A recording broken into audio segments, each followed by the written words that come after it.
Okay, so Svelte is a framework, it's a component-based framework just like React.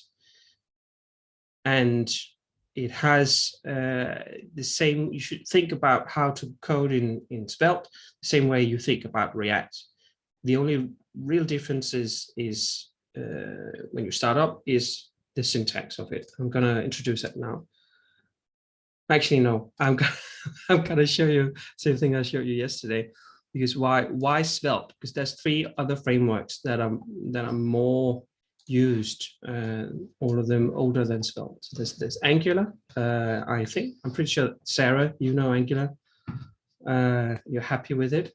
Yes. Yes. And then there's Vue. Has its Sorry? disadvantages. It also has its disadvantages, but Angular, yeah. It's easier from the get-go compared to React. Learning class. Yes, yes. It also has implicit typing, doesn't it? Yes, it does. Yeah, cool. It is. It can only be done in TypeScript. So, and again, disadvantages and advantages of that. Well, yeah. That's good and bad, because if you need TypeScript, that's good, because React was not made for TypeScript. TypeScript is sort of like a canvas bag that's pulled down over the head of React, and as such, it's often a pain to learn it. Like you have to learn React, and then you have to learn TypeScript, and then you have to learn TypeScript with React, or vice versa. So yeah, there's good and bad in every framework. So the task becomes to find out what are the disadvantages, really. Anyway, I want to show you this again because Svelte came into existence 2 years ago. Of course, the numbers are not out for 2021, but you can see the increase in usage. This is just the usage has almost doubled in 1 year. That's just impressive on new frameworks, because, well, as you can see, there's a lot of frameworks in Node. They pop up all the time. But the awareness has also quite increased. What I want to focus on is the satisfaction. People are even happier about Svelte after having tried it than they are of React. That's why I picked Svelte as this secondary framework and not Vue or Angular. And I'm sorry, Sarah, but people don't like Angular. They really don't like Angular, and it's actually, yeah, it's funny. There's a different graph that shows that the more used Angular is, the less popular it becomes. So that's I don't know why. I haven't tried it, but I still think it's interesting to look at these numbers. It can be a little bit frustrating with time. I do agree with that. Okay. After 3 months, you discover some small things that become very annoying. So, fair enough. I get that. Okay. So, as I mentioned, a new Node JavaScript framework pops up at least every once a year, which is why this meme is awesome, because it's very on point. Professor Mitchell Lunko, who has the technical interaction design course, and as well as some others, he calls it node fatigue. I'm not sure if he invented that expression, but it's quite accurate. And that not just for students and developers and teachers, but also for companies, because the reason why not a lot of people change to, for instance, Svelte or Vue, is if you have a whole team that knows React and you have a whole setup. Like if you go into industry, you don't just need to know React and probably TypeScript. You also need to know a whole slew, or learn a whole slew of other like meta frameworks that is used to set up your workstation and all that, and probably also Linux, to be honest. So it's quite expensive changing a whole framework like that, but we don't need to worry about that now, students. So basic syntax in React, you have to have a function or a class that returns some JSX. in the Svelte framework, they completely changed that whole setup. And what you have is something that reminds you very, very much of basic HTML files. So you have a script tag, you have a style tag, and you have a div, or just like general HTML in the same file. And I can show you an example of that.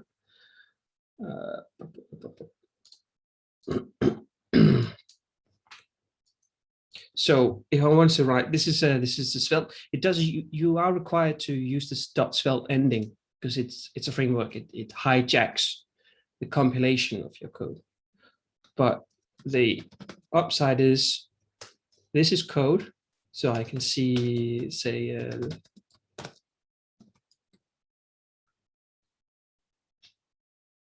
something's wrong. Oh, it's not using.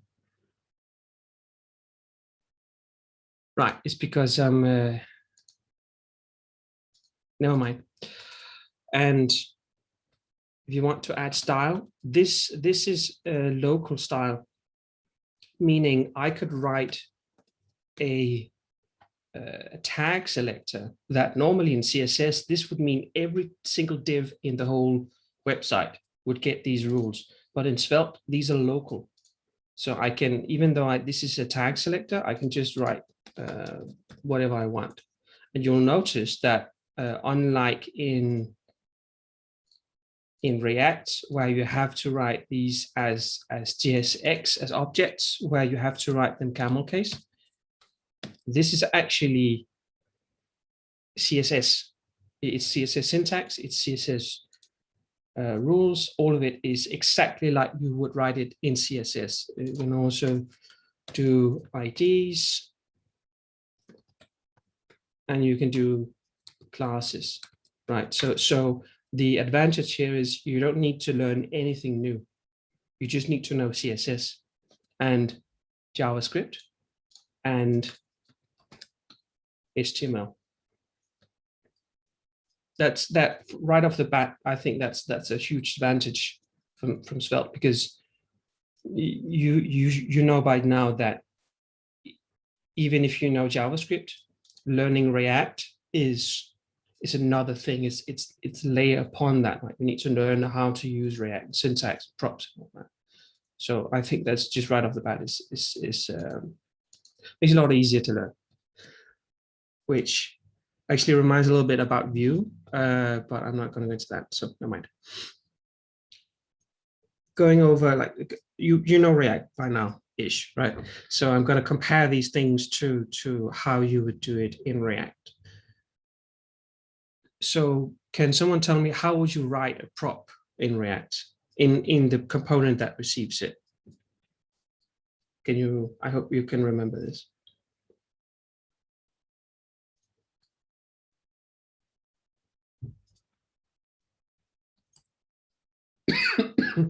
Sorry, wrong pipe.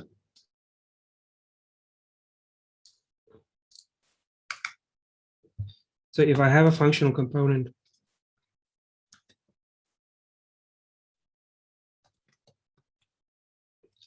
how would I write the prop? How would I get the props? Wouldn't you normally create an interface describing the attributes of the prop before the functional components? Yeah, I guess you don't have to, but I don't know. I do that. Yes, you do that because you use TypeScript. Yeah, and then it's also easier since I know which attributes my props will have in my functional component. Mm-hmm. But otherwise, you state it in the parentheses, I guess, as an input. Yeah. So we write props here. That's the answer I was looking for. You're right, and that's what you're talking about is the advantages of using TypeScript, but it's not actually required. It's a TypeScript thing, right? So, and that's something you should be very aware of. I think you should be able to write React without TypeScript, because if you don't, then you don't know what's React and what's TypeScript. But I can't really do anything about that now. Okay, so well in the lectures. Yeah. All right, so this is how we get props, right? We get it as a parameter, as an argument from the parent component, right? And if we want to destructure it, we can do like this. Yeah. You're all with me so far, right? Yes. Good. They're nodding and some Okay. making thumbs ups and everything. Okay, good. Maybe I should see your faces then, just a little bit. As a very small screen. Okay. So how do you do this in Svelte? Well, you just export a mutable variable. That's it. This is a prop. And this is a prop with a default value. That's this kind of looks like JavaScript, doesn't it? That's I think that's awesome, because you don't need to learn anything. It's just you export the variable and make it a let, so it's mutable. And then the parent component can assign that variable to anything. Okay, so how do you then assign it? How do you use it? Well, same as React, exact same syntax. You just go component name, and then you have the property equal to, and then the value. You could also have a string here, but imagine that we had made a variable name. Thing is, in React, because the people who made it are very clever and also probably very lazy, they made it so that if the property name is the same as the variable name that you want to give it, you can just go this. You can just ignore the name equal to name. Just go curly brackets name, curly brackets set name. It's very simple. You do have to watch out for naming them the same thing, otherwise it's going to break. But it does simplify things and make it very, very readable. Okay, so let's talk about state. You know the hook. I think you know that there is state in class components, and that you have the construct thing, and that's a whole lot of boilerplate, which is why people don't use class components. It's too much to write for no gain. So they made the set state hook, right? And then you have to import it, and then you have to destructure the array and use the set state function. In Svelte, there's no state, really. It's just variables. You just make a variable that is mutable, and then you can write functions to change it. Again, this looks quite a lot like JavaScript, doesn't it? So there's no magic framework behind it. It's really just JavaScript, regular JavaScript. You make a variable, and then you can change it however you want. The reason that they use states and the set state, the use state hook in React is because there's this whole framework working behind the scenes. And every time you re-render a component, it's going to fire that function again, and then you lose the persistent data. That's not the case in Svelte. I can explain how. I'm going to do that later, but I don't want to delve too much into it unless you want me to. Right. So this on the screen, this makes sense, right? Good. And yes, I had animations. So the state has to be declared outside of the functional component. Oh, there's no functional components. Okay, outside the function. Well, it's kind of like writing a. Outside. It's like writing a just a JavaScript script. Not sure why it's complaining actually. Oh, it's because I had a big S. Darn it. I thought about telling you that it was probably that, but yeah, since I don't know the language, I couldn't actually know for sure. Yeah. I just mean, instead of, you could have done function with the input name and then say let name equals a new name inside the function, but here you declare it outside. You declare let name, and then you inserted it within the function. So my question was, do you need to do that? Is that how it's different from any other variable, or was it just the case here? Or no, it's not different from any variable. This thing here, that's just a regular JavaScript variable. And that's the beauty of it. There's absolutely no magic behind it. So it sort of puts React on its head and says, well, do we need all this? Or this inversion of control, as Sinisha put it, right? Do we need all this? Well, no, it turns out you don't. So yeah. And I mean, if you really wanted to emulate React use state, you could do that. You would just go new name equal to new name, and then you would have these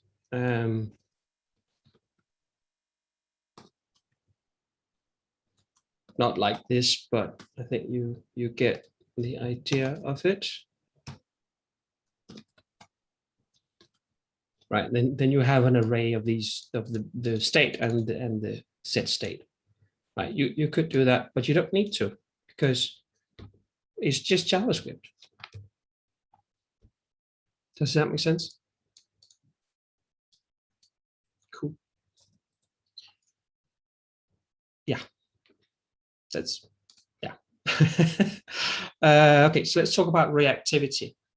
And what is reactivity as a concept as used by React and other frameworks?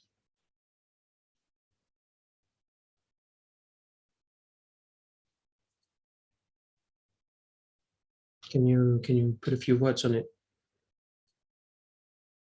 Not because I don't know, but I want you to think about it. Making things dynamic, making things work in runtime compared to compile time? Yes, basically, yes. So when something changes, you want something else to react to that change, right? You want, when someone clicks a button, you want the whole program to react to that click. And when a value changes, regardless of whether or not the user caused it, you want your system to be able to react to that thing, right? That's reactivity in a nutshell. So they React has that, but it's not direct. They basically say whenever there's a change, just rerun the function.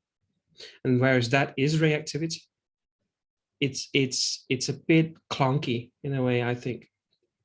Where Svelte introduced this $: this is actually using some a bit unknown JavaScript functionality that is in the language. They're using it quite cleverly. So this greeting is reactive. It's so $: is the same as, it has an implicit let. So let's say $: let greeting equal to something like this. Let you don't need that, because the $ thing has it implicitly. So just know that when you have $: it means that this is a let, this is a mutable variable. Okay. So if I go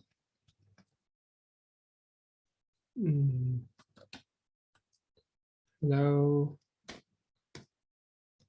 name like this, this means that this whole statement, do you remember statements from 2 days ago? This whole statement is re-evaluated every time name changes. This is a lot more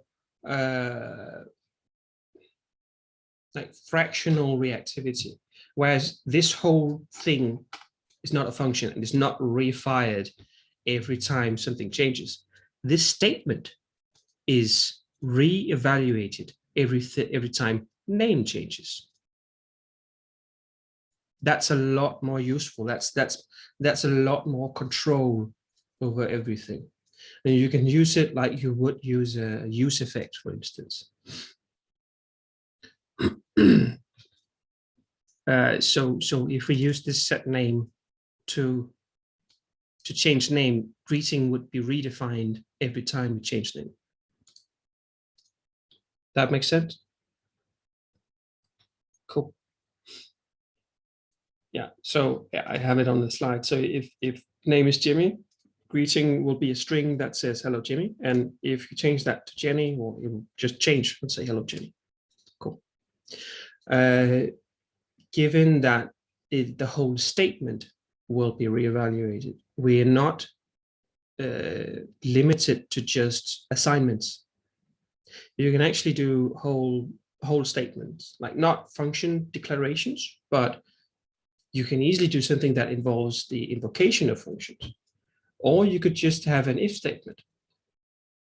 So this statement right here, it watches out for all these variables, meaning both age and morning, and then if they change, reevaluate this statement.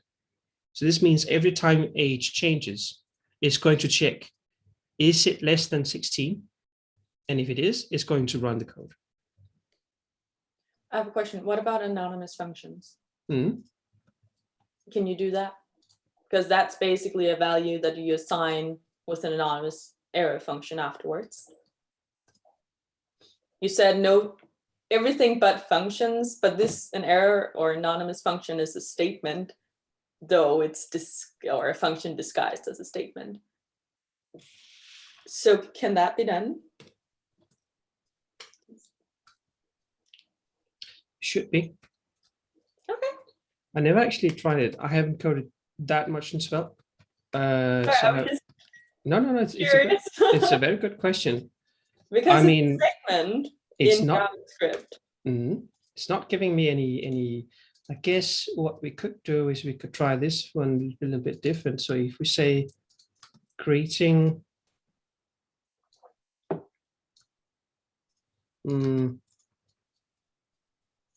I mean, you need variables for it to sort of like a use effect, like there's a watch list whenever any of these change, do something. So you would need somewhere in this to have a variable that it can watch out for. I guess maybe if you go name, and then greetings equals. Yeah. Yeah, something like that. Is that possible? It should be. I see no reason why it shouldn't. We can test it. And do you need semicolons? Because it seems like you're doing them sometimes, but not really consistently. What, this? No, semicolons at the end of an expression or a statement. It's just because I don't do it myself. I have Pretty doing it for me. Okay, but in Svelte, do you use semicolons or no? Svelte uses standard JavaScript syntax. So yes. Thing is, okay, with semicolons, it's not actually required in JavaScript because the JavaScript compiler puts them in automatically. So you should always have semicolons because it's best practice, but you don't have to write them yourself. If you don't write them at all, you could be in trouble if you don't know how to code at all, because a semicolon denotes at the end of a statement. So if you have a lot of things on the same line, then it won't know where to put that semicolon automatically, the compiler. Yeah. So that's the only reason not to do it, to make sure that you have done it correctly. But I wanted to show you this later, but let's try it just to answer your question. So we have an input.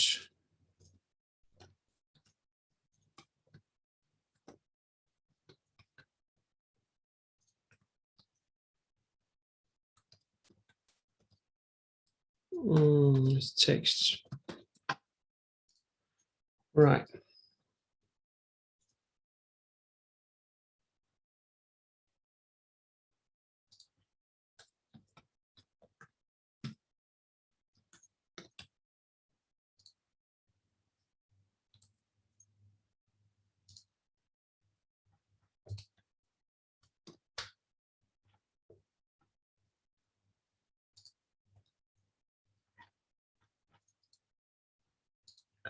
Well,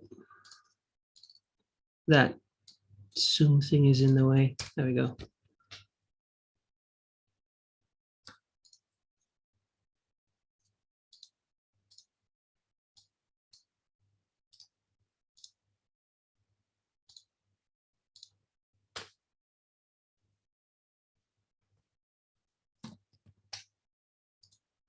Okay, so it doesn't seem to be working. I'm pretty sure that there's a way to do it, but this When you syntax is assign a name, normally an arrow function, you bind it to a name. It doesn't have any name here. So it's yeah. just like you aren't calling it because you aren't using the arrow function. That's my guess, at least. Yeah, I I think you're right. So what if we do because this? normally you would say, for example, const some name equals the brackets arrow function to the curly brackets, and then you have the functionality in there. But you've got to give it a name to be able to call it. Yeah. Sorry, this was not meant to take over your life. No. It's a good question. I suspect you might be right that the problem is that it's an anonymous function, but I mean there's a simple solution to making this work. But it's a good question. Nice, be curious. What would the point of doing that be? Or I mean, just to contextualize a little bit. This in this case, not really anything, because you could put this greeting down here, right? And then whenever you change the name, it would actually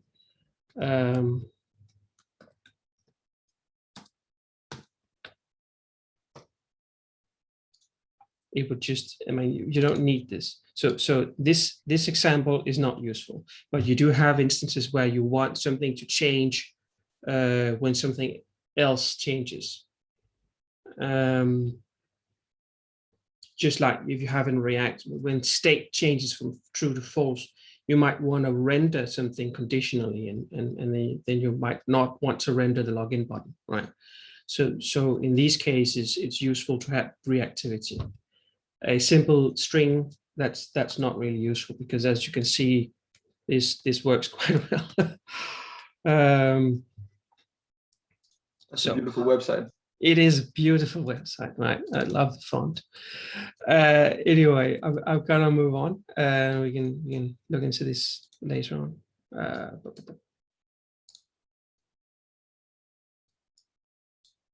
we go. Okay, so you can have these statements. Maybe if you have like an incremental counter of something, and it goes over a certain number, you might want to warn people you can't do that. Something you can do that with a reactive if statement. Okay, so can I remove this control panel? Hide floating meeting controls. There we go. Nice. So as I just talked about, conditional rendering, that's a huge thing in React, right? You have, if name is not an empty string, display something. If the person is logged in, display this. If not, display something else. And I'm pretty sure you know how to write this in React, right? You have the curly brackets to go to the code of the JSX, and then you just write. You can write if statements, or you can write ternary operators, or you can even write the AND operator, right? Regarding condition, depending on what you want. Svelte has its own HTML tag. So this is the part of Svelte that is not just vanilla JavaScript, where you actually have to learn some syntax. I still think it's worth it because it's so simple. All you do is you go hashtag if, then you have a condition. Then you put the thing. So you can see the syntax on the screen. I'll make an example. So what we could do is we could say curly brackets, hashtag if, and it'll put it on. So if name is not equal to an empty string, let's say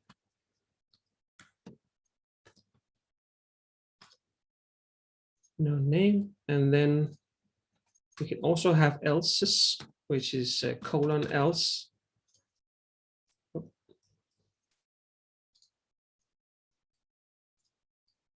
Hide floating neutrals. And you can chain these. You can chain these with else ifs endlessly, just like you can in regular JavaScript. So this should mean that now if we go to, you meant name equals empty string, then no name, right? Just small detail. yes, Yeah. Okay. yeah, You just have to flip the condition. yeah.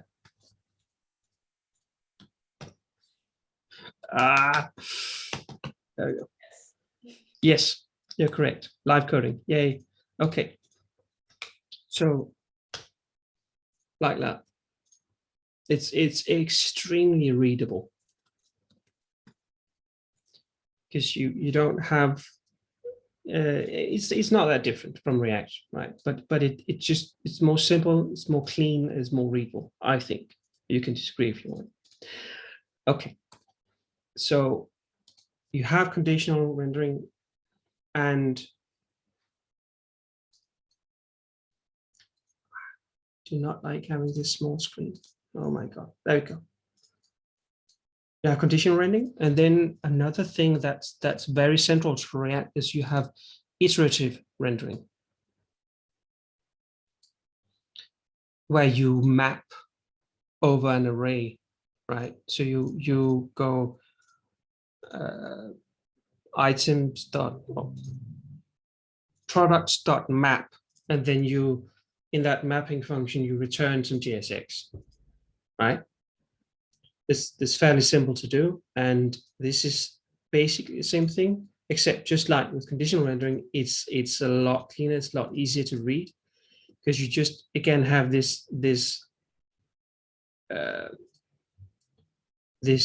hashtag syntax where you go each, then the array, as, and then you name the variables. This is from the books.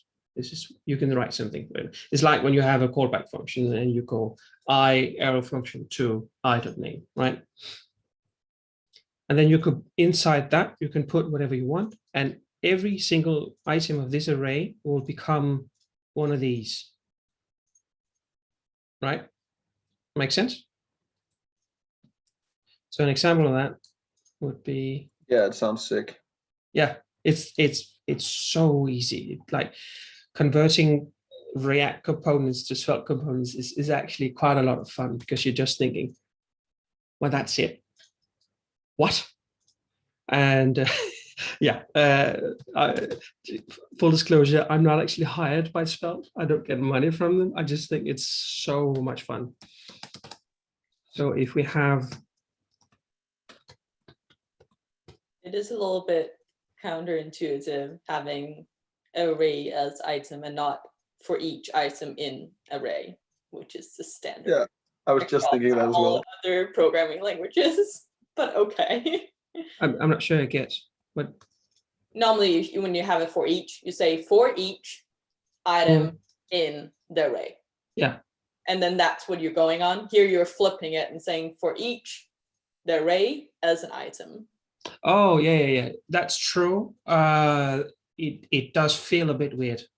That's true. But I like the explanation with the arrow function. That's completely true. You say, like, you do it on an array and then you use an arrow function. If you say array.find, filter, map, whatever, then you have the item, and then you have whatever you do with it. So it's a fair. Yes. Yeah, I agree with your critique. They could have written this differently. Each item in array, that would actually have been nicer. You get used to it, so I guess I forgot that I had the same thought. But you're right, it's a bit annoying, honestly. You're arguing Stockholm syndrome. Maybe. So I'm just gonna put item. No, it's this one.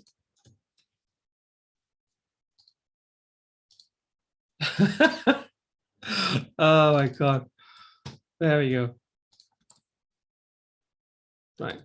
So of course, if I wanted to actually make this a list, I would have an ordered. Gotta have an ordered list for once. You never use these, do you? And then this item, like this, right? And of course, if you had an object here, you would go item dot whatever. Or if okay, so let's go actually value. Just gonna take a few seconds to show you.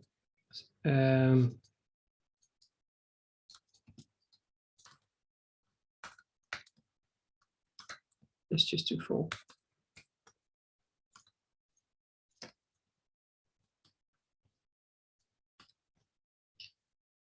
What are you doing here?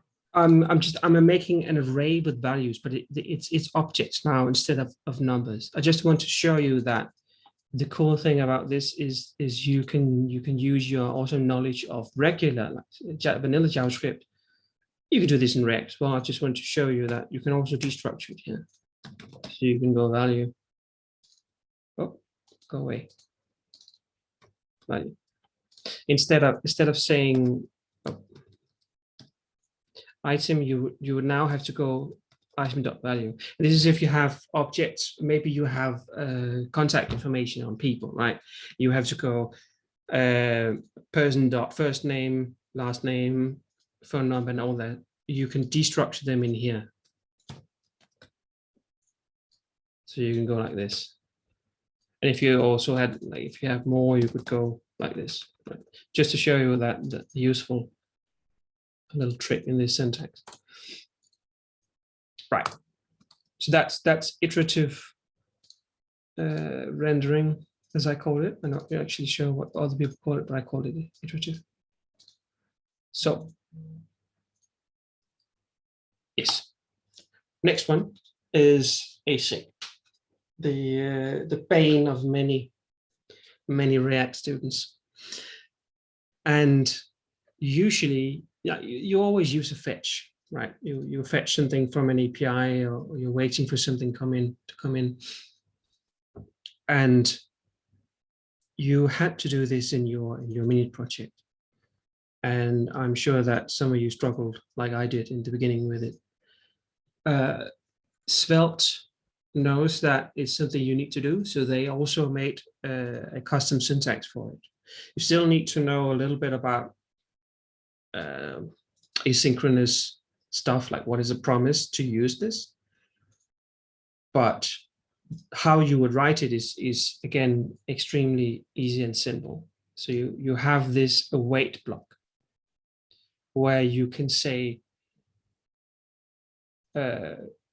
await and then promise. This is the variable that is the promise, right? So it's not a promise, that's the name of it. Like you could also call it product data, whatever. So you have a promise, and then you await this promise, and while the promise is not resolved, this thing here gets rendered. You could also put a loading GIF, or you could put whatever, right? And then you have a then line here, then, and then you name the data. This is just like having a dot then data arrow function do something with the data. It's exactly the same thing. They just wrote it so that it's a lot simpler. It's read and write. And then you can use the data however you want, right? And if you have an error, you also have a catch block down here. So again, extremely easy to write. And if you're up for it, I want to show you. I'm going to show you how you would use this to use an API, and I have one right here. Oop. I know I'm very old, but I hope someone other than me remembers Futurama. Yes, you're not that old. Good. I'm a little bit old. Okay, so I'm not old, so we're defining it as you are. fair enough. Okay, so I'm just gonna get this endpoint. It's on the interweb, and never mind this because it's example call. And I'm just gonna paste it in to see that works. Okay. That was weird. Oh, this is okay. String right there. There we go. Okay, so we're getting a JSON. Let's try fetching this.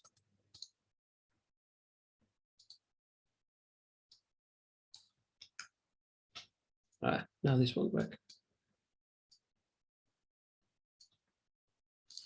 So we have probably a const, and this should be, let's call it characters because I was fetching characters from Futurama. So we need this to be a promise. So what we can do is we can fetch, and then we fetch this string. There we go. Now we're fetching this endpoint. So that returns a promise. Problem is, it's not an object. It's a string. So we need to make it. We need to JSON it, and this is not true for all promises. You can make your own promises, and if that's the case, you don't need to do this. But just because I don't want to spend too much time on it, I'm just showing you that you can very easily make this into an object. Return data.json like this, I think. Except, of course, you have to be able to spell return. All right, it could probably just use the implicit one. There we go. So this fetch returns a promise, but we need to JSONify it. We need to pass it.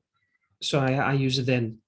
Why I'm not using an async await in this case?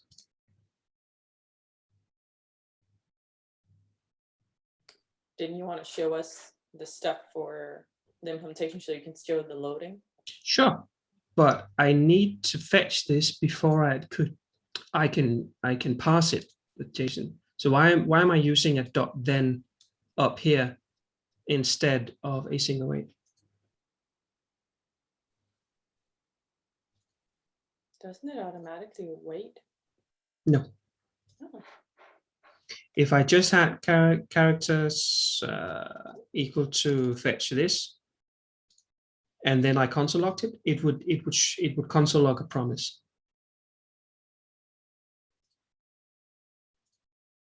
Does then resolve the promise?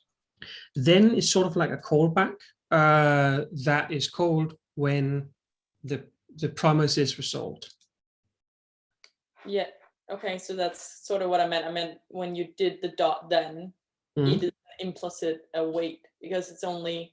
Oh yeah, okay. Called before. Sure. But I'm asking why am I not using this syntax instead of dot thens? Oh. Because that's the newest thing, and that's something you should do when you can. Because you can do it both ways. Sure. This is cooler. No, it's because async await requires a function. Oh. You cannot use await outside of an async function. And async function declarations thing. Yeah. So that's why I'm using a then. Okay, so let's console log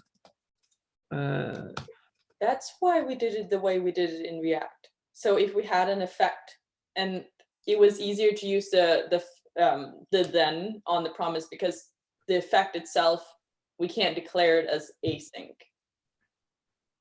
On the use effect? Oh, you can do that actually. Can you? Yeah, sure. Oh. Use effect takes a function and an array as its parameters, and that function can be an async function. I didn't realize So that.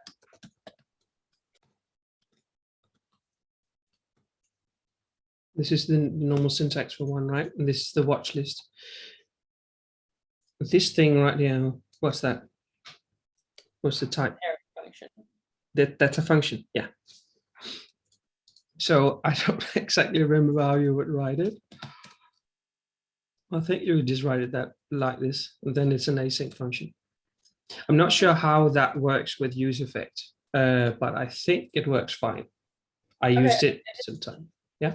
I tried experimenting with it, and I couldn't really get it to work properly with the async await with the use effects. Yeah. Because the use effect didn't allow for asynchronous behavior or something, where it allows fine handling promises. Yeah, that makes sense. I know that you can make it work, but it is fiddly and it's a bother, and you have to fiddle around with it, which again is a selling point for Svelte, because now I have, as you can see here, yeah, I have a promise, and at the time of the console log, it was pending, right? It says that it's fulfilled, and it says that there's an array in here, but it's still a promise. Right. So what I can do is I can use my async. I'm just going to remove these. My async block. Async. My await, and it auto fills it if you just do that. So this is my promise characters, and if they're not there, I would like to have loaded. Doesn't that need to be in a div? No. No, it doesn't. You can write HTML anywhere in this file. So I could even have and style who are like declared. Yes. And then everything else is handled as HTML. Yes.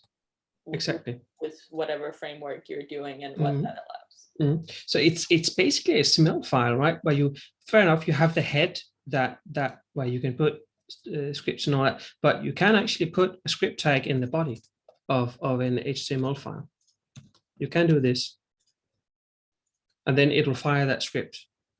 You can also have inline style like this. So it really just takes the format of the HTML and puts it in a more easily writable document with custom syntax. That's all it does. Hide these floating thingies. Okay, so now I have my promise, and if it's not there, I'm just going to put this. Let's stylus.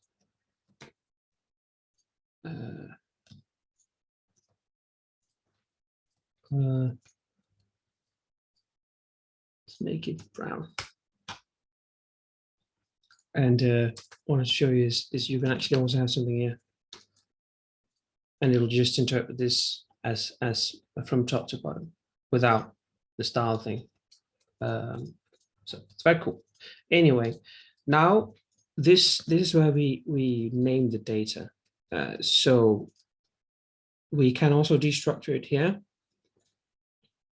Oh, God. Hide floating meeting controls. So we should probably have a look at how it looks. This guy is this. So it's an array with an object with name and first. Okay, so it's not entirely sure how this would look, but it's an array, so we can reuse our each. There we go, each data as character, and should probably have an order list. Then we have a list item. And then we have the character dot name dot first. And yes, I did see it. There we go.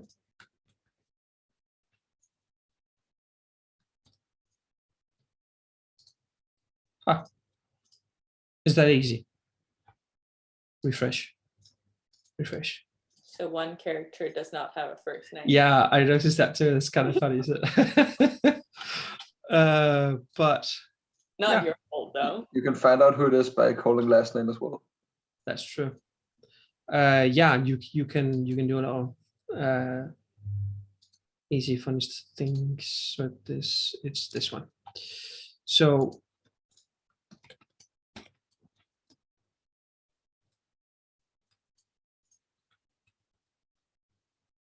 yeah, you're right. We should just go.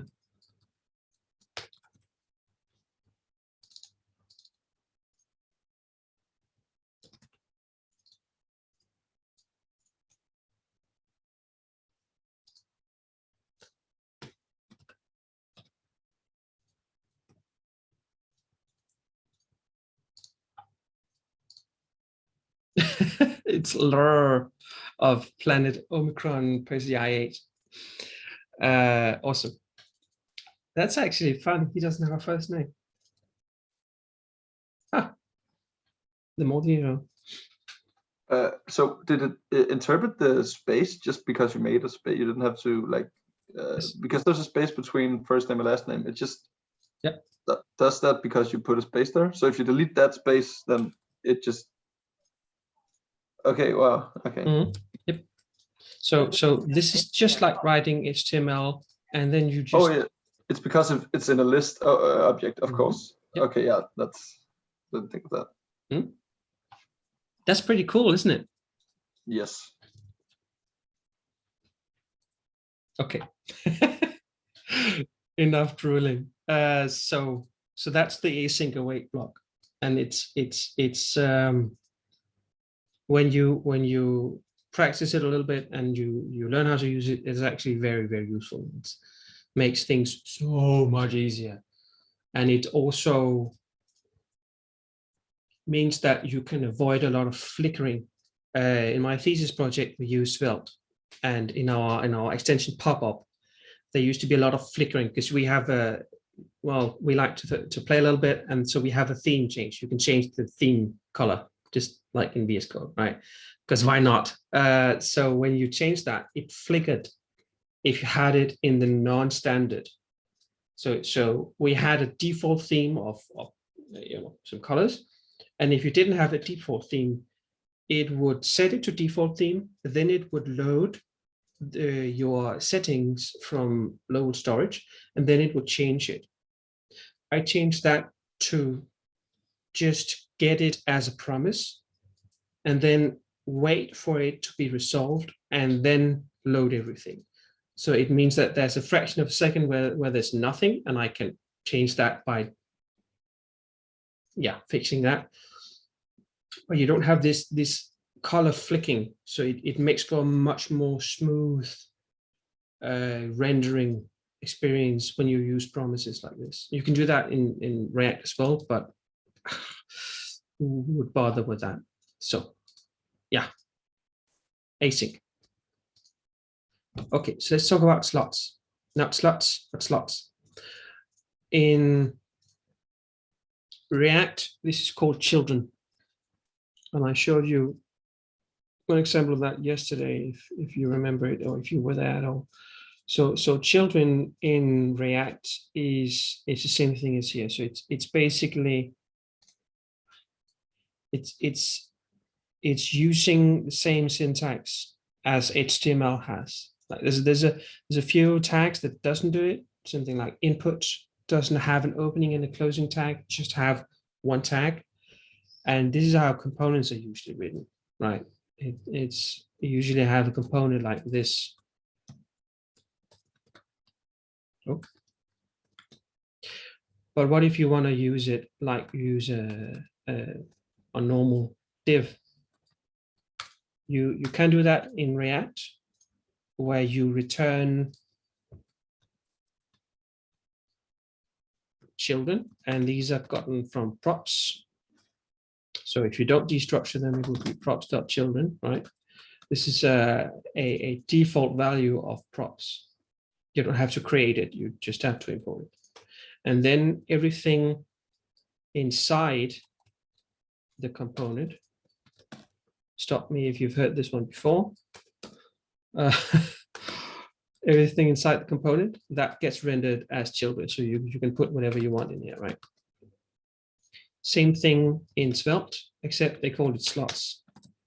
And the syntax is this: you just go slot. You can modify these, you can have more of them, and you can have name slots. That gets a little bit technical, especially without an example. Just know that there's more to it than this, but it's basically if you want a component to have an opening and a closing tag. You can use these to make components that only deal in style. Maybe you want to have like a section of your website that has little images in the corner of it, like a frame, right? But you don't want to specify what should be in it because you only really need the frame. So instead of putting that frame and those two images in every single component that you want to use as a section, what you can do is just make a slotted component and put in the images and make a slot. Yeah. Now we come to one of the most exciting things about Svelte, and well, I guess it's the opposite. It's the unexciting thing about React, because actually Angular and Vue has double binding as well. What is a double bind? Well, a React component, you can have a variable, or you can have a state if you want. So you can have this, right? And then you can use it.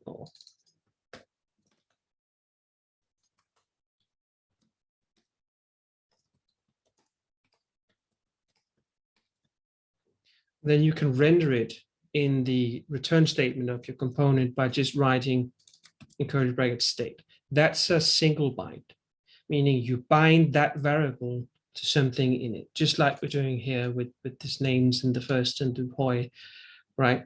That's a single bind.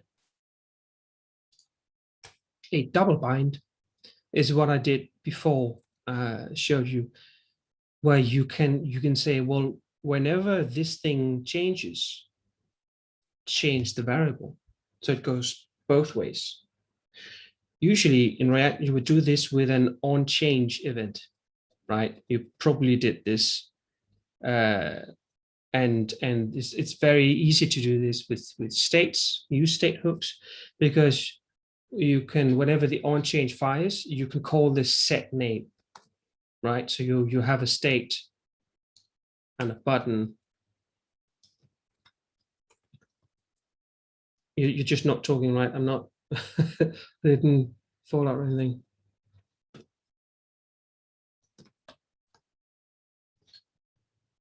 Hello? Hello? Okay, good. Yeah, it's just, listening. I was just, you were silent for so long. All good. Good. And a focus. Good. Okay, so in React, you have this syntax, right? You state, and we're just going to stick with Jimmy. And then just gonna, you have, you can have an input, and then you're going to have an onChange that takes a function, callback function, where you can have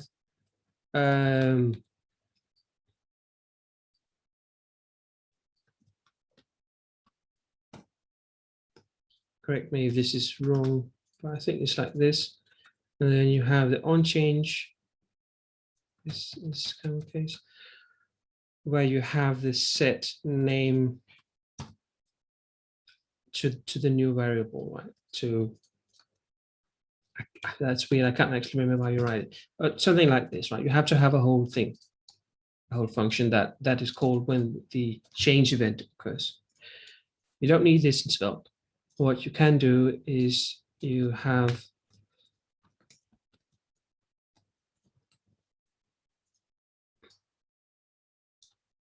the bind directive, and then you can bind the property in an input. You have a value property, right? Boop, boop. Bind the value to the variable. So now value is name, meaning value is Jimmy. And you should be able to see that here. Okay, so cool. What if I change? What if I want to change it? Normally, you would have to use, but it's implicit, the whole on change thing. So whenever I change it, the value changes. So I can show that actually.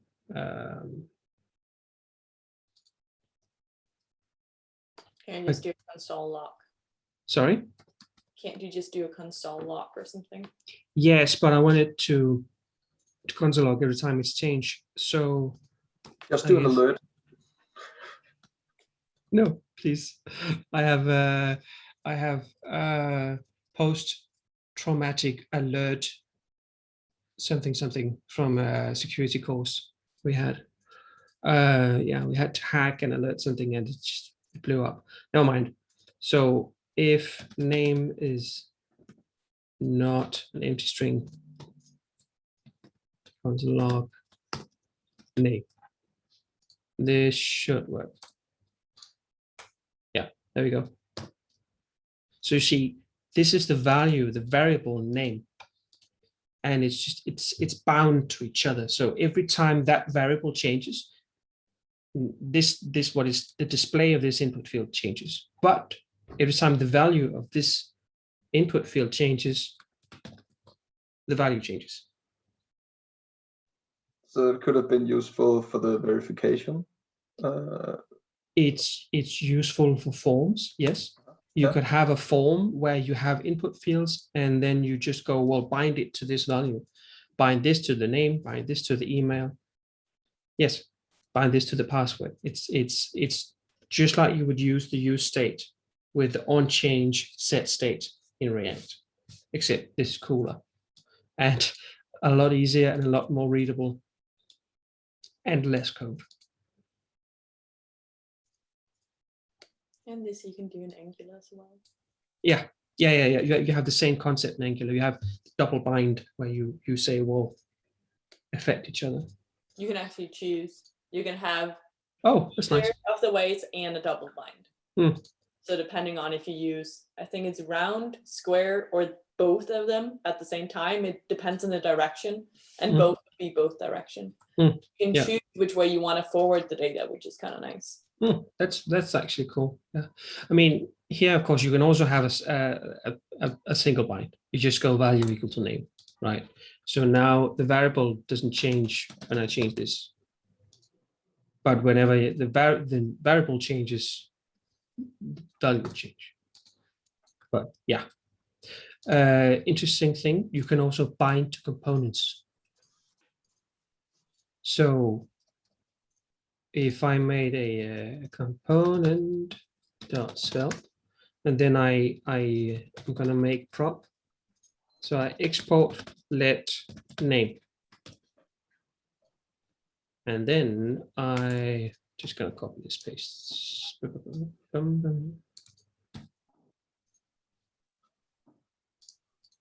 There we go. Actually, I should probably make it visible that this is the component.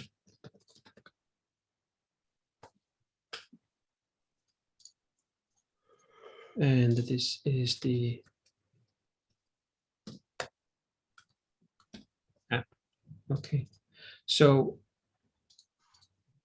now I can use the component.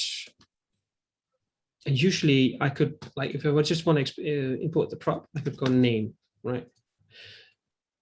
But we do something more clever. You can bind name, and then of course you do need this, I think. Now that means that normally in React you would have to to pass down as a prop the set name hook, right? Then you would use that function in the child component to change the name variable of this component. This does the same thing. So whenever I change it in here with the input, voila, is that not bloody cool? The answer is yes. It is very, very cool. That's cool. So you can see the tendency of just less code, more readable, and all that. Okay, so I have a few more things to show you. I am looking at the time. So that's the binding. You also have events. I just want to very quickly touch on this. In React, in the JSX, you would have something called onClick, right? That's a single word camel case, and then you pass it a function. In Svelte, you may have noticed that I go on something, on colon, and then an event. This means that the on syntax really just goes, and then whatever event, like the regular DOM events, you can go on blur, on change, on click, on drag, on mouse over, all these regular HTML events that you can actually also in the olden days you used to go add event listener on whatever element, right? And then you would have to listen for the click event and then fire this function, right? Even more simplified in Svelte, you just go on mouse over. And then we can do Change the color. Sure. I don't. It's just No, that's it. Style, color equal to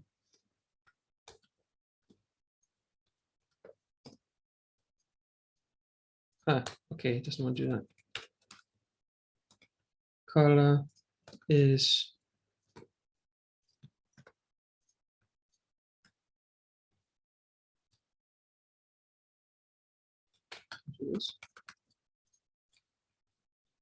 yeah, I guess I can do this. Color is equal to color, colon, and then we just go color to. We should work mouse over color equal to.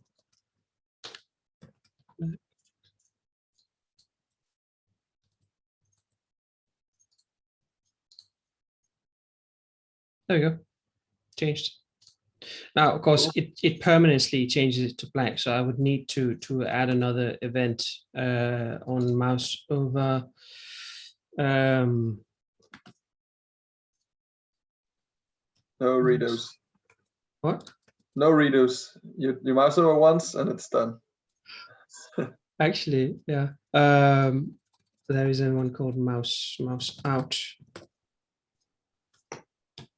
Isn't there a simpler like mouse on or something instead? Yes, there is. Which does both. Yes. Instead of, yeah, okay. There is.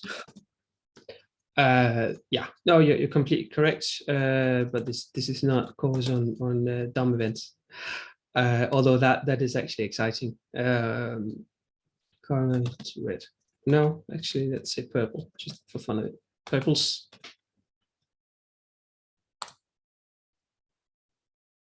Okay, can barely see that, but it is actually purple.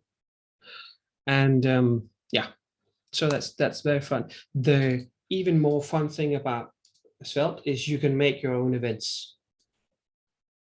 And I very briefly want to show you this project I'm working on, where I made my own events. So this is the use directive, and it's a Svelte thing, and it's a bit complicated. I don't want to go into it unless you really want me to.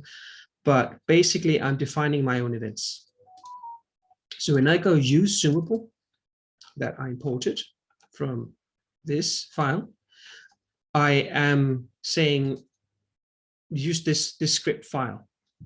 This script file fires my custom-made events that I defined. I'm basing them off DOM events, of course. So Zoom fires on I'm using event listeners, right? So very, very simply, I'm using my own events, and then I am saying on zooming. You see, this is not a DOM event. This is my event. I made this, and then fire this function. And it's not done. It's I'm trying to make like a map, like a progress map for as a teaching tool, where you can see just like a skill tree, right? So this is the first step of that. Probably will never be to amount to anything, but I still want it's a good learning experience.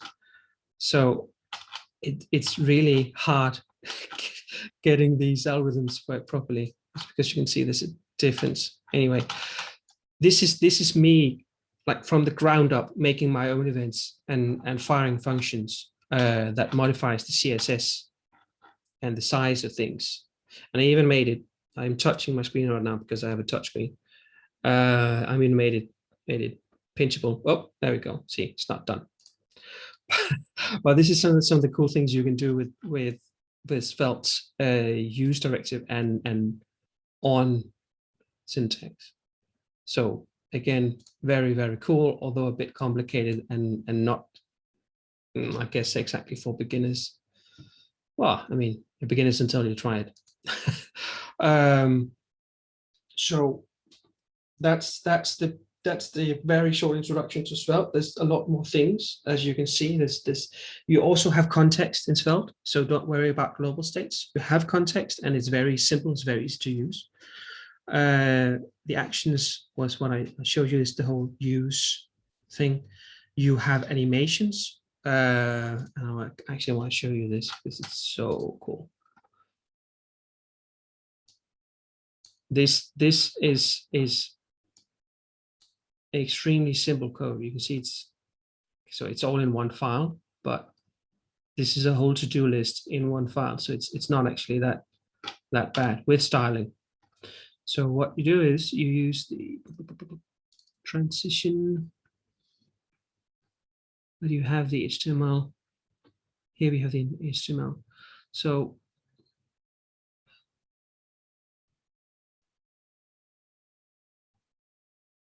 you use some properties where you have in and you have out and you have what kind of animation it should do.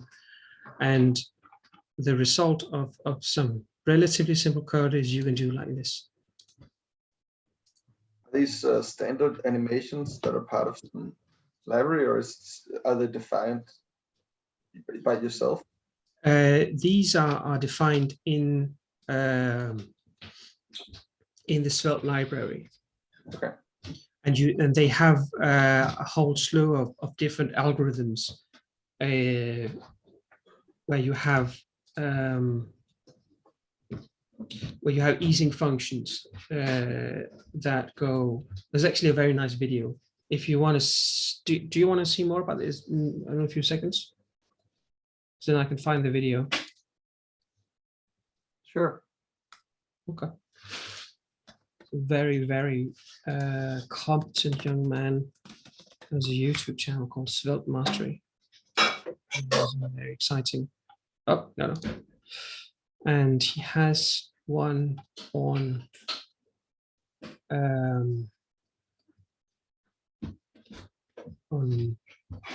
easing functions. You can just search for it in the. Yeah. Just thinking about. Yeah, there we go.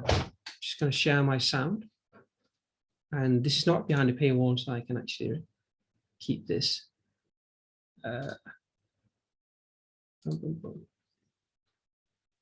Share sound. There we go. Okay, hi there. So I'm going to be talking about easing functions in this one. And what I have here is my app.svelte, which is just importing this easing component. And all this easing component is doing is displaying this here and allowing you to toggle back and forth with a tweened store, which just when I'm it going comes to to scroll a bit ahead, just so you can see. You don't need to know how to write all this. And I mean, unless you really want to learn Svelte, I suggest not doing it until after the exam. through all of them. But So if you want to skip through and see another one, you can. Find it. okay. Use it. Okay, so let me get into here. So back in, out. Back. These are all Okay, algorithms back in, it'll only do the first part. that comes so with each of them Svelte. have a back in and back out. So this one's not backing in, it's just backing out. Okay, bounce out will look like this. Boing, boing, boing. Bounce in, out. It's kind of weird. It like bounces in and then bounces So out. you get the sense that all these basically for anything you need, there's an algorithm, an async function that returns a number that you can use for anything. It's usually used for animations, and you can use this number. It just returns a number, right? Or it returns a changing number. So you can use it for color. You can use it for position, as he's doing, or you could use it for size. You could use it for anything, right? And it can be something as simple as just a button that goes when you mouse over it, when you click it. Or you can do whole like video professional animations with it. That's basically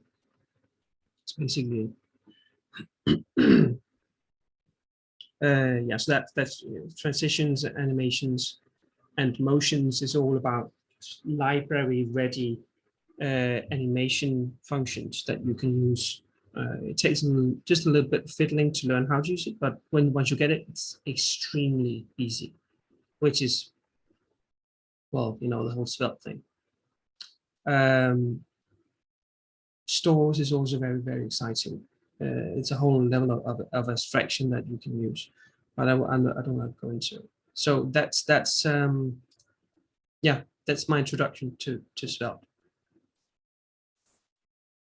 And yeah, do yourself a favor and learn it on your own time, because it's a lot of fun.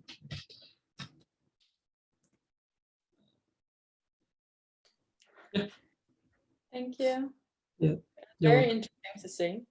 It's very much in between Angular and React for me. It takes Angular and Vue and what they're doing right, and then it combines it with the very, very solid foundation that React has. Yeah. For me, I like the conditional renderings are a lot prettier here compared to React. React has, but they're horrible to use because there's a lot of boilerplate in getting all of the parentheses, and there's quite a few of them. Yes. Angular has made it even simpler, but also more stupid, because you can only say if something, it will display. Yeah. You can never have an else, so you need to have like several of them. But so I guess it's more or less the same. Instead of an else, you just have, well, if, and then the other condition, the reverse condition. Yeah. But there's some nice things about I personally like actually that you draw out the if and the each and so on, instead of having an in the tag, which is the Angular way. So this is, like you say, similar to React, that you have it outside of the HTML tags, but it's not as cumbersome. Yes. Nice. Yeah. So the thing about React, I found is that there's a lot of boilerplate. There's a lot of you have to write a lot of things to get things done, where in his Svelte is basically stealing Nike's wordplace. Well, just do it, right? It's just it's directly you're doing something directly instead of having to set up everything, right? At least that's my impression of it. You can't draw out the scripts and the styles in other files and import them? For sure. Okay. You can. So the only thing working a limited amount with Svelte compared to React is I found that what it does poorly, because it is a very, very young framework, although the support for it is quite big. So you can, almost anything you want to do, you can just Google Svelte that thing, and you will find an example of someone who did it online. People really love this framework. So there's a lot of different examples of what you want to do. But it still doesn't have the same support as React does. So something like styled components is not yet a thing in Svelte. And that's not a big problem. What you can do is you could just go back to the basics and have a global CSS file. And then you can reuse the classes, or you can use Bootstrap, or you can use Tailwind or anything if you want reusability in your CSS. But it doesn't have styled components like React does. So there we go. This was the one I wanted to show you. Medium has this yearly framework comparison where they make the exact same website in all the different frameworks and then compare them. Do you know what lighthouse analysis is? I definitely do not. Okay, it's a very, very nice tool in the Chrome browser where you can say generate report, and then it'll analyze your website. And this is extremely useful for you as developer to use on your own website. It's not that important on other people's websites because you're not responsible for them, but it'll test a lot of different aspects, and you can click them here, say, well, I only want to see it on mobile, or I want to see it on desktop, and I want to see all these things, accessibility, best practice, and all that stuff.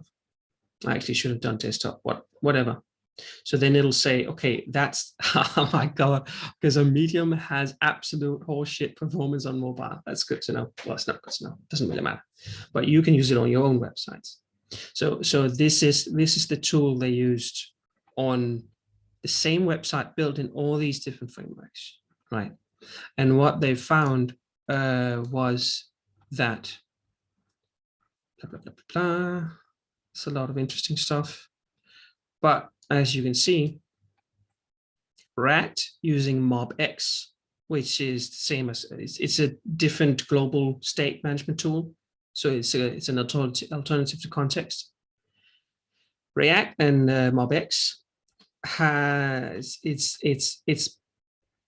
not even in the top 50%, right? So in regards to what is this? This is performance as seen by a lighthouse analysis, the tool I just showed you. They just ran lighthouse on website on all these different frameworks, found out that, okay, so React and MobX has this number, whereas on mobile you saw the number was 15. This is the number they put in, right? React and Redux, oh, it's not good. You really don't want it less than 80, to be honest. Less than 80 is not good. Less than 70, that's bad. So React, even though they pride themselves with the virtual DOM, oh, it's so fast, it's not really. It's just faster than React without the virtual DOM. The virtual DOM is a tool they use to make their own framework more effective. If you ask the Svelte team, they call it pure overhead, meaning it's basically going over the stream to get water, which is true, but you also have to remember that React was the first one to really make a proper framework. So it's not surprising that new technology has developed. And again, Sarah, Angular, it's not looking good. It is not looking good. Regular Angular, better than React. So. Oh yeah. So regular Angular is doing fine. Yeah. But if you want to use some of the cool tools, oof, not good. Also, okay. the JS version is also not good. Yeah. Is that for mobile or? No, it uses jQuery and so on. It's different. It's different access methods and so on. It's okay.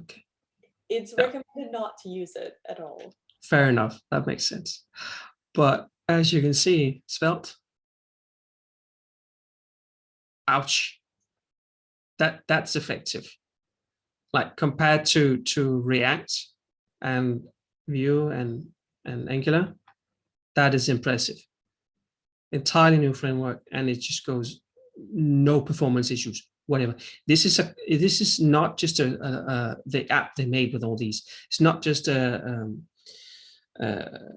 you call it, a to-do list. It's a somewhat complex application they made, website. Okay, so size. Yeah, sorry. Didn't we use this lighthouse earlier in the course? Or have I used it somewhere else? We probably used it somewhere else. Oh.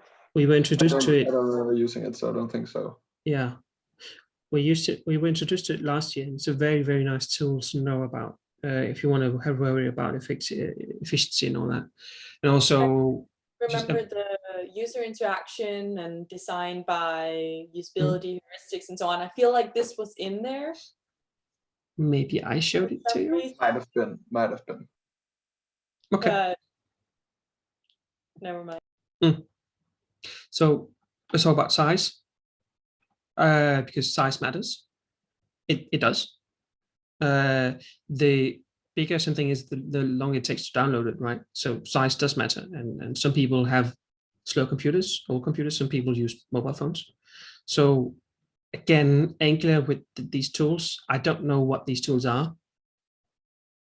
That's that's not good. It's just additional framework to make stuff easier. Sort of like Redux, as like it's things you put on top. Fair enough. Okay, so Angular is not bad, right? React and Redux, that's quite high. AngularJS again is just complete shit. But Svelte, the same application made in Svelte compared to let's just say React Redux in kilobytes. This is 193 kilobytes, not that bad for a website. It's made in 15 kilobytes. Like percentage wise, that's just insane difference, right? And another favorite, lines of code. This is a bit of an arbitrary measurement because, well, what is the line of code, right? Are you putting things on separate lines for readability, or are you having them in, like inline functions? How do you write your code? But still, it's a nice testament to this, one of the central aspects of Svelte, namely, it's easy to write. You have the React Redux here, and you have the Angular regular here with about 2,000 lines of code each, and Vue is also here, right? And Svelte is just it's half of that. It's 50% of the normal frameworks. Again, that's also very nice. Yeah.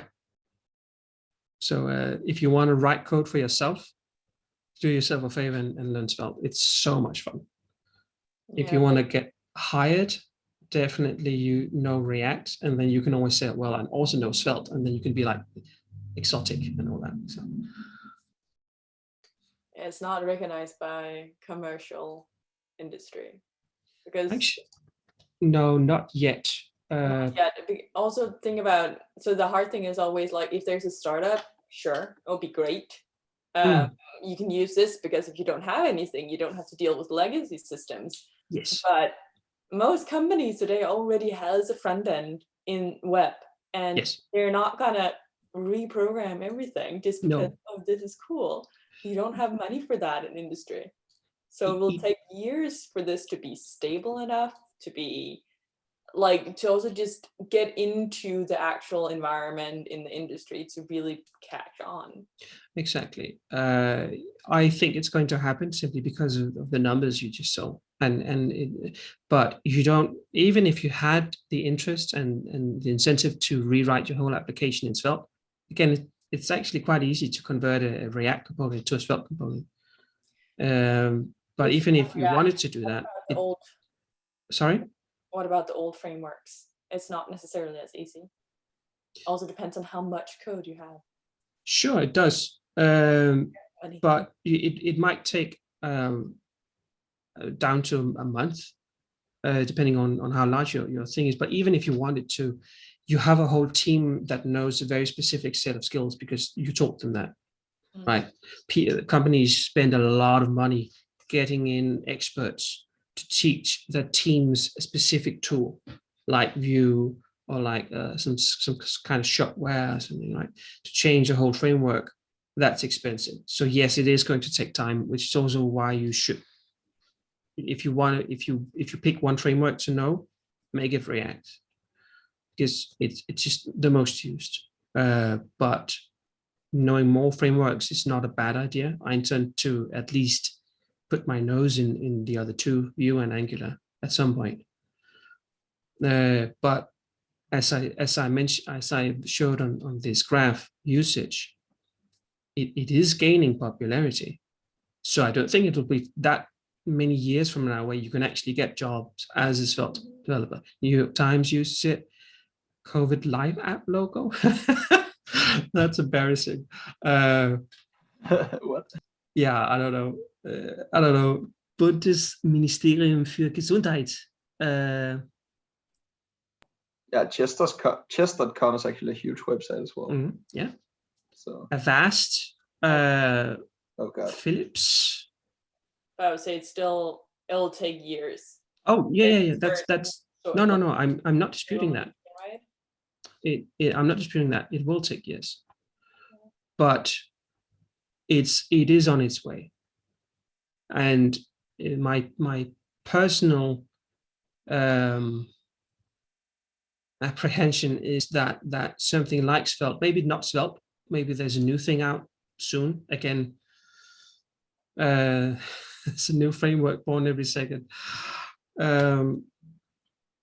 It will take some time, but I think that it is a new technology. It's and even if it's not going to be Svelte, it's going to be something else. So React will not live forever. Nothing lives forever in this world. Well, I mean, I intend to. So. Oh, you intend to live forever? Yeah, sure. Robots and stuff. No, never mind. So yeah, I do think that even if you're never going to use Svelte, it's exciting to learn different technologies, because also it will give you a perspective on, for instance, React, to see, well, okay, now I understand a little bit more about the magic behind it, right? Very interesting. Yep, cool. So you have exams next week. Is there anything like last minute questions that about anything in the curriculum that you want to ask? If you do have any questions, I have another 20 minutes. Can I ask next week when I pass my exam tomorrow? Sure. Perfect. Go ahead. I mean, you can just throw me an email. I won't promise that I have too much time, because I do need to go. Yeah. Yeah, actually, do you know how is it? I could look this up myself, but do you know like how much of this is based on the actual work we did on the project? Is it like 40% or something? Oof. Okay, I'll just look that up. It was I don't know anything about the exams. Okay. I heard from good authority, although I'm not 100% sure, that they're not allowed to judge you on the delivery. Oh, okay. But I mean, don't crucify me on this one, because it may be different this year. But okay. At least for some exams, like my security exam, they weren't actually allowed to judge, to grade me on my delivered project. Okay. Security, but they did use it to sort of, gauge which questions should we ask you, right? They also asked about stuff in the project. They sort of still use it as a basis, right? Yeah, I mean, like, where is the student on the scale, and then okay, we have sort of a level, and then you go up and down from that. Exactly. Yeah. Again, I don't know about the specifics of your exam, and not being involved, I really can't say anything official. But it even if they're not allowed to, it is a useful tool, which is also why I think I said a few times that when you make these exam projects, try to include as much of the curriculum as possible. Don't make a cool project, Make one that showcases your abilities, because that will help teachers say, okay, they know about this stuff. They know about this stuff. Let's ask about this one. And then you can say, well, I also know about that stuff. Awesome. 12. Oh, yeah. In the slide, it says that 70 points are based on the submission and what you say in the oral presentation, and 30 points is about the questions. Okay, cool. So quite a different- lot about the project. That's quite a lot, yeah. So different rules. That's actually So- a little bit Wait, confusing. Emma, what did you say? Could you please repeat it? 70% is about the project you hand in and what you say in the first 10 minutes. Okay. And then 30% is about the questions Okay. you are asked. All right. Oh, So, thank yeah. you. And that's strange, Do a but good job. We're gonna right. I'm sure you'll be fine. Yeah, we probably all will do fine. Yeah. And honestly, if not, you learn more from mistakes than you do from successes. It's that hitting 2 and 4 that makes you better at hitting 3. It's the same principle. Oh, So- do you mean grades? Like it's better to get 2 and 4? No. It was no. But I think it's probably better to get 2 and 12. If you do the same exam and you fail once getting 0, and then you get 7, you probably learned more, or at least you retain more of that knowledge than if you got 12, because then you just, oh, cool. Then you forget all of it. So it, like, grade is so insignificant on its own that you really shouldn't worry about it. I mean, if you want to go PhD or we want to become a TA, it might matter. Like if the teacher don't know you and HR just looks, well, that's a 12 and that's a 2, they'll probably pick the 12, to be honest. Sure. But otherwise, grades does not matter at all. Like industry keeps saying this. We don't want people who got a good grade. We want people who are nice to work with and are able to learn. That's what they want. And want to learn. Yeah. Cool. Hmm? Yeah. Okay.